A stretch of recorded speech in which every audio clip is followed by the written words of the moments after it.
Assalamualaikum warahmatullahi wabarakatuh. Perkenalkan, saya Marta Ayunitia, NIM 19101011316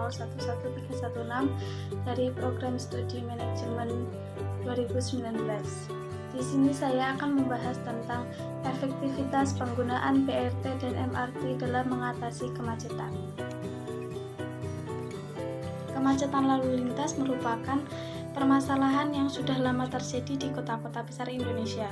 Tidak hanya di Jakarta, laporan Bank Dunia tahun ini menyebutkan kota-kota besar lainnya seperti Padang, Malang, Pontianak, Bengkulu, dan Yogyakarta termasuk ke dalam kota dengan rasio waktu kemacetan tertinggi. Kemacetan menghabiskan banyak waktu keseharian masyarakat. Ambil saja contoh di ibu kota Jakarta. Setiap tahunnya, masyarakat Jakarta menghabiskan lebih dari 400 jam di jalan. Tidak berbeda dengan Jakarta, di kota lain seperti Padang dan Yogyakarta, seperempat waktu perjalanan mereka habis di tengah kemacetan. Salah satu penjelasan mengapa kemacetan terjadi di kota-kota besar seperti Jakarta adalah fenomena urbanisasi ataupun perpindahan masyarakat dari desa ke kota. Hal ini bisa kita lihat di Jakarta. Kegiatan ekonomi Jakarta yang bergantung pada daerah penyangga yaitu Bogor, Depok, Bekasi, dan Tangerang telah menciptakan arus lalu lintas yang signifikan dan kemacetan di dalam Jakarta. Perilaku individu dalam memenuhi kebutuhan perjalanannya ikut andil dalam menyebabkan kemacetan. Tuntutan kesesuaian dengan gaya hidup, dukungan terhadap aktivitas pekerjaan, serta kualitas layanan transportasi publik yang kurang memadai menjadi pendorong orang menggunakan kendaraan pribadi. Pemerintah bukan tanpa usaha dengan meningkatkan investasi terhadap transportasi perkotaan. Bahkan di Jakarta sejak awal 2010 hingga saat ini, pemerintah terus meningkatkan jaringan kereta komuter lain Jakarta, Bogor, Depok, Tangerang, dan Bekasi, yang saat ini telah mengangkut lebih dari 300 juta penumpang setiap tahunnya atau naik hampir 50% dibanding jumlah penumpang tahun 2010 yang mencapai 230 orang. Pada akhir 2018, Moda Raya Terpadu atau MRT hadir di DKI Jakarta yang kemudian akan diikuti dengan fase selanjutnya. Proyek LRT yang sedang berlangsung juga merupakan bentuk usaha untuk menambah aksesibilitas di kawasan Jabodetabek. Usaha serupa juga dilakukan di kota-kota lain seperti Surabaya, Jawa Timur, Medan, Sumatera Utara, Bandung, Jawa Barat. Pemerintah terus bersiap untuk menyediakan angkutan massal berbasis rel di kota-kota ini. Selain angkutan berbasis rel, sejak 2013 pemerintah telah mengembangkan angkutan bus dengan sistem semi-bus rapid transit atau BRT di lebih dari 20 kota di Indonesia. Hal ini juga bukan tanpa tantangan, misalnya kurangnya daya tarik masyarakat terhadap transportasi publik dan mudahnya mendapatkan kendaraan pribadi menjadi masalah dalam pengoperasian angkutan ini. Solo dan Semarang di Jawa Tengah yang telah terbukti berhasil menjalankan sistem angkutan ini secara berkelanjutan. Pemerintah telah berusaha untuk mengatasi masalah kemacetan. Namun, upaya pemerintah tidak akan cukup tanpa dukungan dari masyarakat.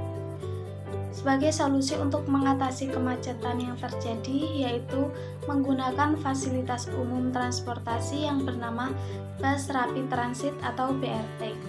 BRT adalah sistem transit massal berbasis bus yang memberikan mobilitas cepat, nyaman, dan berbiaya rendah dalam pelayanannya sebagai angkutan dalam perkotaan.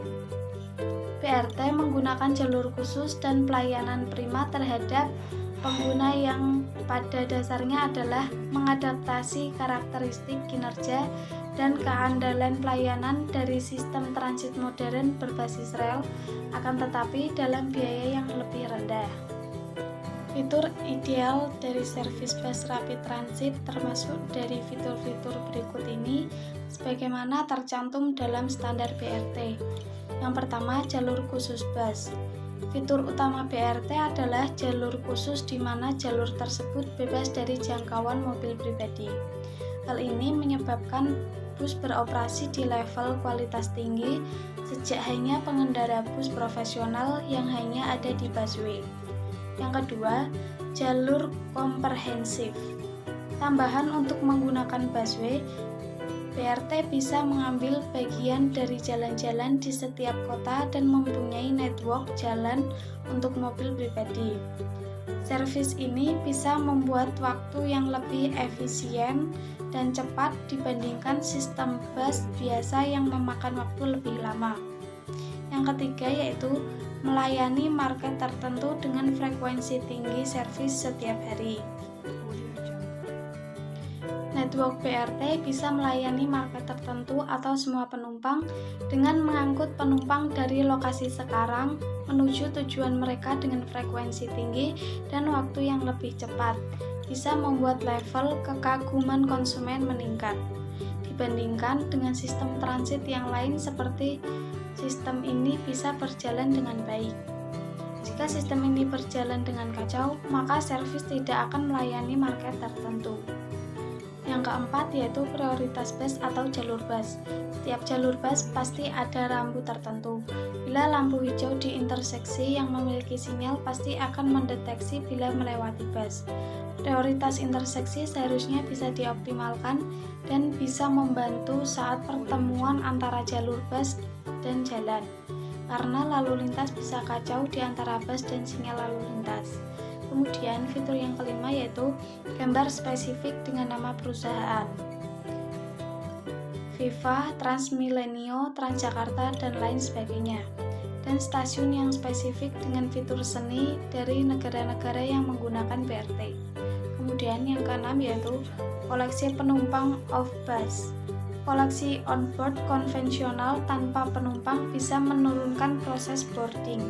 Biasanya bila ada penumpang yang tujuannya atau plus penumpangnya. Alternatif lain adalah bila penumpang masuk lewat stasiun bus yang tidak ditutup atau area shelter sebelum kedatangan bus. Sistem ini mencegah penumpang berdiri di semua pintu pemberhentian bus. Kemudian yang ketujuh yaitu lantai boarding. Banyak sistem BRT yang menggunakan sistem low floor atau sistem high floor bila bus yang digunakan adalah high floor bus untuk mempermudah penumpang masuk bus. Kemudian yang terakhir yaitu halte. BRT berkualitas tinggi bisa membuat haltenya menjadi berkualitas tinggi dan menghadirkan fitur yang berkualitas tinggi pula, seperti pintu geser yang terbuat dari kaca, counter tiket yang dijaga dan tempat informasi, dan masih banyak fitur lain di daftar ini diantaranya off-bus fare collection dan lantai boarding. Maka dari itu diharapkan para masyarakat menggunakan fasilitas umum transportasi berupa BRT ataupun MRT untuk mengurangi kemacetan. Sekian dan terima kasih, semoga bermanfaat. Wassalamualaikum warahmatullahi wabarakatuh.